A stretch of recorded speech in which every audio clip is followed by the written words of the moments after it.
Alright guys, I thought I'd record me fixing my, or just sharpening this guy back up. It's gone through a couple weeks of use. I've got some damage near the tip, just from being silly.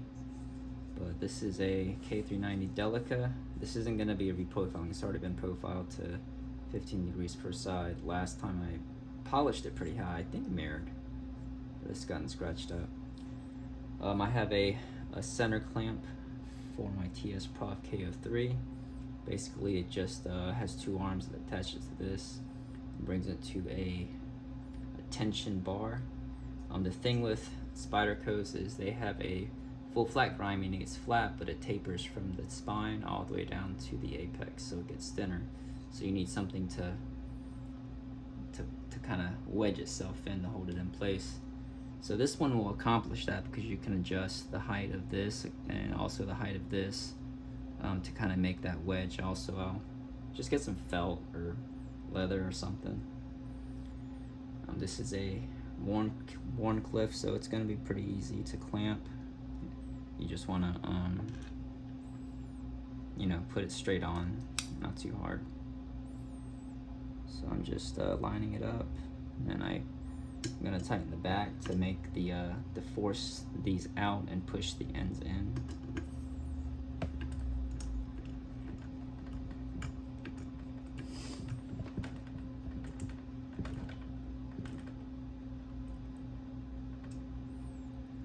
And I'm just looking for play. Sorry for the table, it's pretty crappy. Alright, so since I've already profiled it, I'm just gonna, I could start with the 400, but I want to be kind of aggressive, so I'm using my CBN stone. This is F50 or J150. We're looking at maybe 100, 200 grit, something like that. Got it on my arm. Something I'm kind of lazy about, especially with mine, is just setting the stop so that it doesn't go past that. And then I will get my angle gauge. This one actually goes to hundreds, so it's a little bit more accurate just for precision.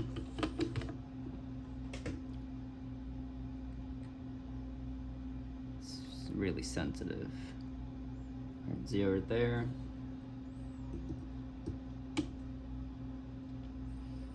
I'm gonna lower this until it says 15.00 or close to as possible.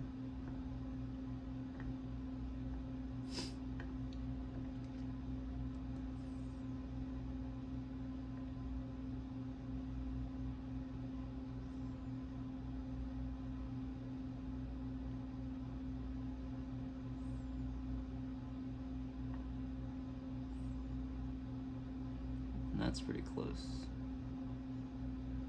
So 15.08 degrees per side. And just to verify my angle, I am going to Sharpie my existing secondary bevel. Oof, that damage at the tip is rougher than I thought. It's pretty, you can hear it. So I got clip side.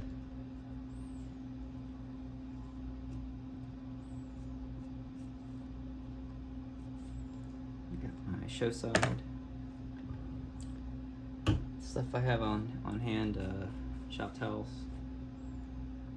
I use Trend lapping fluid, so I just put enough to keep the stone surface wet. And my first pass. If you notice, at 15 degrees, I pretty much remove that pretty evenly, meaning I'm hitting my existing angle. Now, if you're reprofiling, the step would take a lot longer because you're actually setting the new angle, but this one's already set. And I am just letting the weight of the stone, I'm sitting it down and I'm moving it. Sitting the stone down, moving it. And however you rub against the steel is how you, that scratch pattern, those lines in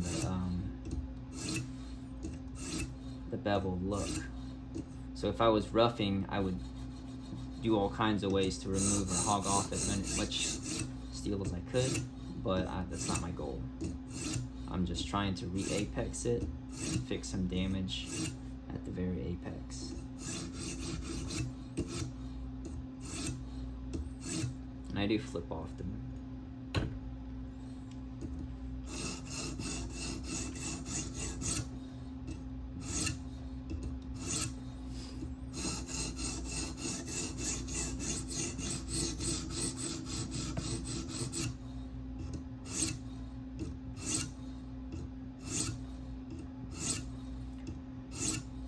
Keeping an eye on it. I am actually, with my light overhead, I can see the scratch pattern pretty well.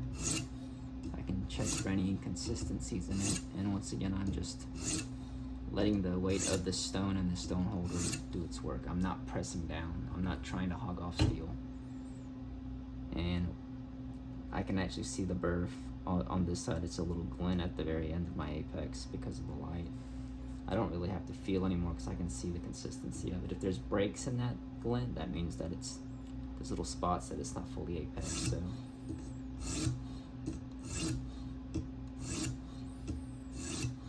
this is what I do. This is why my solution's a little slower, because I actually just go, generally, there's some special cases, but generally I'll go heel to tip into the edge. So if it's a larger blade, I'll break it up. But this actually helps me keep my scratch pattern pretty consistent throughout. I'm not really counting, I'm just watching. I'm really going by feeling and visual cues. And that burr that I had, that glint, has been flipped over to this side.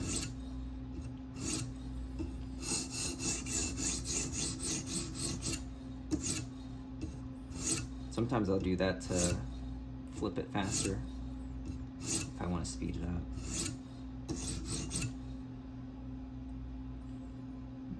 Alright, the burr's gone off this side. Let me check over here. I'm actually pretty happy with the burr. Like I said, this is just me re-apexing because the bevel's already been set. I'm just trying to get those two bevels to meet back up and start pushing the steel out to form a burr, and then I want to knock that burr off so I can expose just the apex itself as cleanly as possible. The cleaner you break off that burr, the more refined and sharper your final apex is going to be.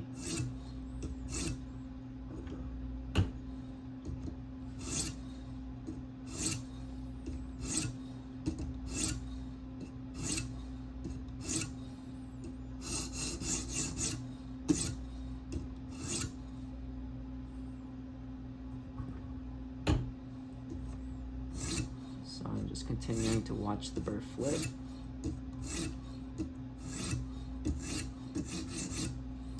So for my method and how I've done it, a good overhead light is going to be ideal.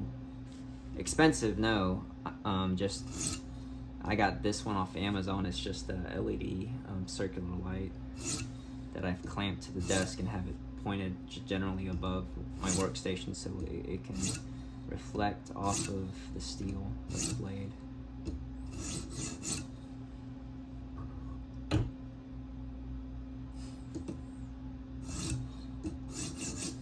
It's getting a little dry, so I will apply some more. Just be conscious of that. It just helps clean up easier.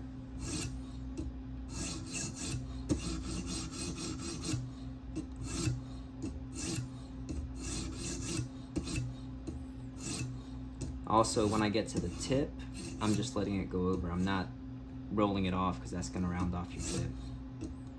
That's something, you know, once your muscle memory knows what you're doing, you're more used to. You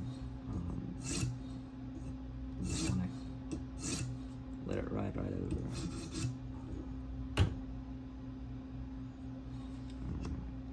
Let's get this flipped again. We're just flipping the burr back and forth.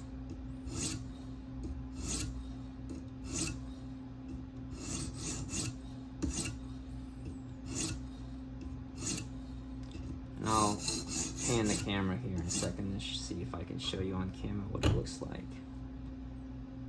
Alright.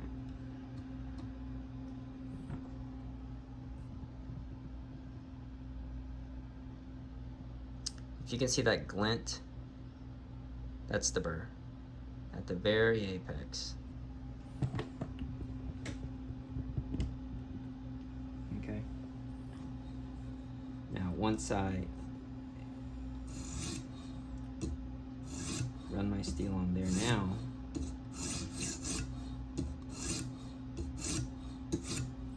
and I'll show you again.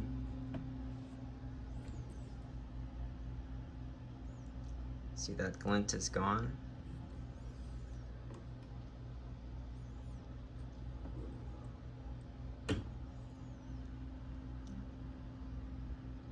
But now it's on this side. So I'm just flipping it back and forth.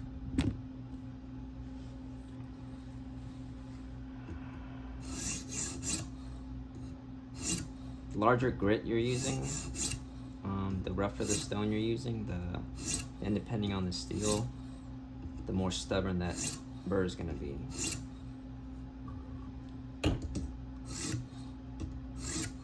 With my method, I flip a lot. Not only does that keep it consistent, but I'm not hogging off material on one side more than the other.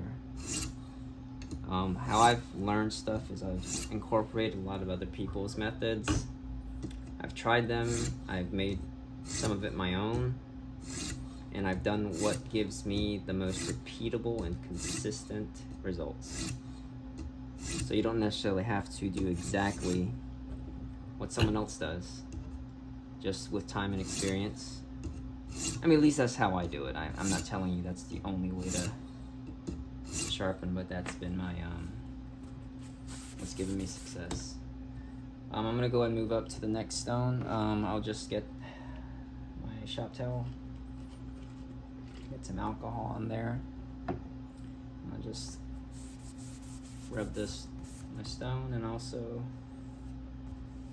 clean off my blade. Put the 150 up. This isn't 150 grit, it's J150, and then I'm moving up to the 400 CBN stone, or J400. This is about 500 grit, I think. You'll have to look that up. I think it's 500 grit. These are Ukrainian or something, so. Now these stones are the same depth, or should be, as my previous stone, so I don't have to adjust the angle. I do know for a fact these are a little bit, like maybe hundredths or 200ths off, but it's not going to be bothered changing that. So what I'm going to do is I'm now polishing it with the higher grit, or larger micron stone, or smaller micron. Then and I may start off with a little more pressure just to get rid of that previous scratch pattern. But as I go progress with this stone, I'll use lighter and lighter. At least I'll try to be conscious of that. What I'm doing is I'm just getting all of that lower grit scratch pattern off, and I'm just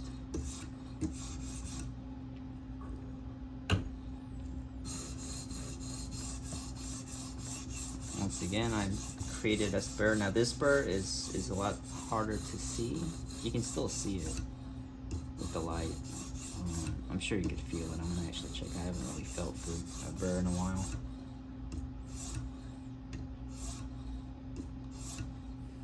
Let's see. Yeah, it's a lot finer, and I could feel it still, but you can still see the glint there. And then with that first swipe, I noticed that that burr glint is gone. That lets me know it's this is kind of where I want to maybe stop for actual use. You could obviously keep going up in higher polish levels depending on what your end goal is. But this K390 Delica has been with me, I think, the longest out of any of my knives in my current collection. I haven't collected that long. I don't really keep a lot of knives. but this has gotten the most use. Good bit of sharpening. When I first got this knife, I actually dropped it on concrete and broke the tip before I even sharpened it, I think, and it took about 3 or 4 sharpenings and the tip's finally back. Because I didn't want to sit there and hog off a bunch of steel just to get the tip back when it was just going to be a user. You know, that your use case may be different.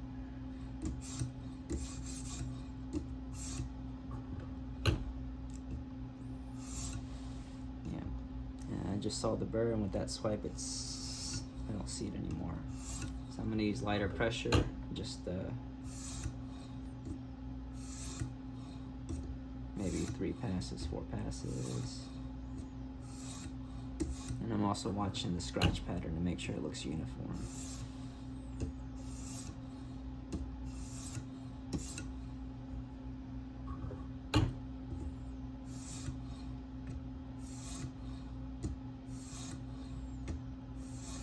And I just dressed these stones. I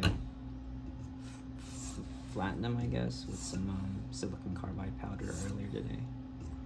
I didn't have any customer knives left. I sent the last one out this morning, so I didn't have anything to sharpen. So like I said, I'm just watching the scratch pattern and watching the burr. It's just kind of flipping along with as I flip. I'll flip off, and this is a very boring process. Even my resharpenings can take a little longer than I want it to, but it's not as long as a full sharpening, let's say from a factory edge. And at this point, I'll like flip pretty much every pass, and I'm just watching that. And when you'll get to a point where you can't really see it because it's been minimized so much. But I just want to, like I said, my main goal to get a sharp edge is to create a burr and get it off the apex as cleanly as possible. The rougher you take that burr off or break it off, the rougher your final apex is going to be. I mean, think about it. You got steel and you got this little sliver hanging off of it. If you snap it off, you're going to have a pretty ragged edge, but if you slowly but surely minimize that burr, it's going to be a lot sharper and better to cut with. I hope that makes sense. At least that's how my brain interprets it.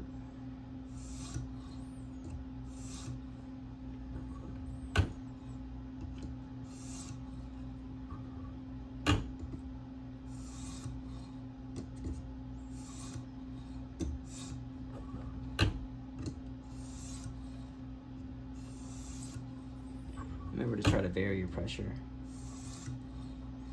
If you guys watch Scott Gunn's videos on YouTube, he's got a lot of in-depth information on how he does it and why he does something.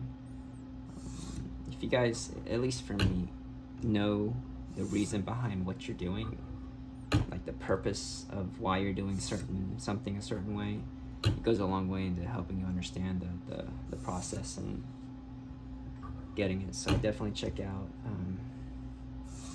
Brian Spalding's videos. Scott Gunn, the maker of Gunny Juice, Gunny Glide, Gunny Shine. There's so many Gunny stuff. Him, Brian, Patrick, my buddies.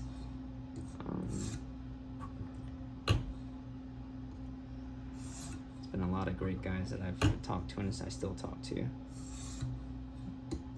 know, they either have passed on knowledge or passed on their experiences, or we'll sit there and talk shop.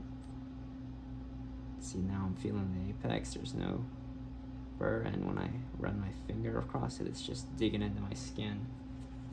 It's like almost too dangerous to rub across. I think the flattening, even if it's metallic CBN, has helped. I do notice a little bit more exposure on possibly the CBN particles. And the stone finish looks a little better. So now, that's it. 2 stones, that's roughly 500 grit. And now I'm just making sure all of that swarf or metal stuff is off.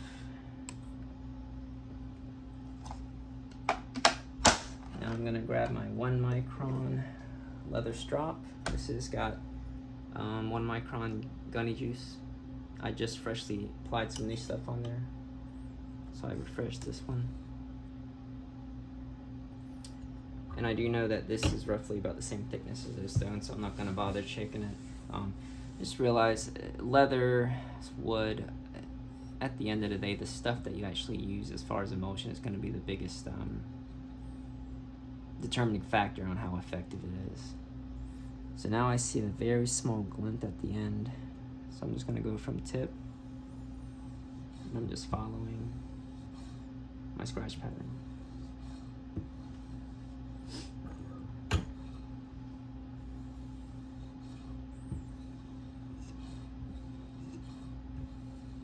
It's very important you clean that blade off before you start stropping with your strops that's got any kind of emulsion on there.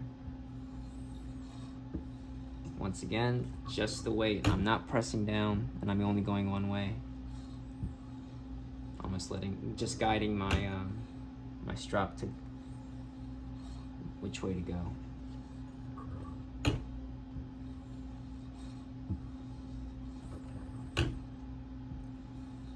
This is a less polished finish than what it started with. And this is what I prefer. I'll try to get a close-up of it.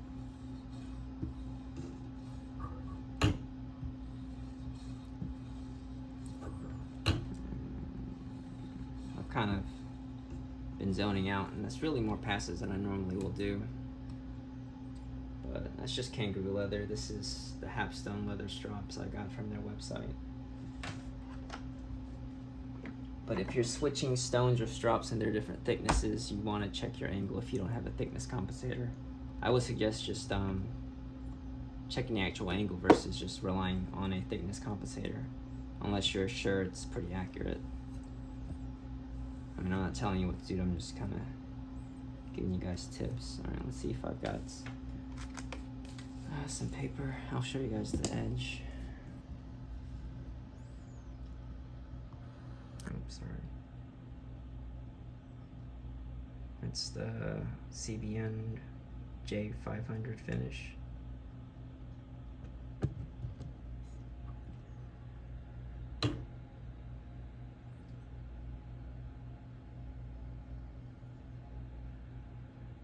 This one I'm not really careful with sharpening because it's my user. So I don't baby it. I don't try to take my time sharpening it. I just get it sharp to how I want it, and then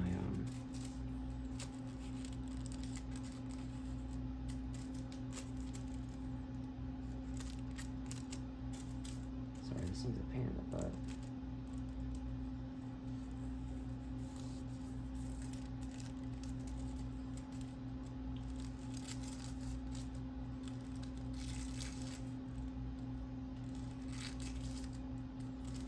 This paper is like made of, I don't know, some kind of a gum.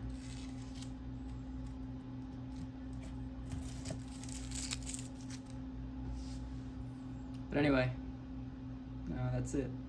Ta-da! That's my crappy method. About 20 minutes worth of work. Thanks, guys.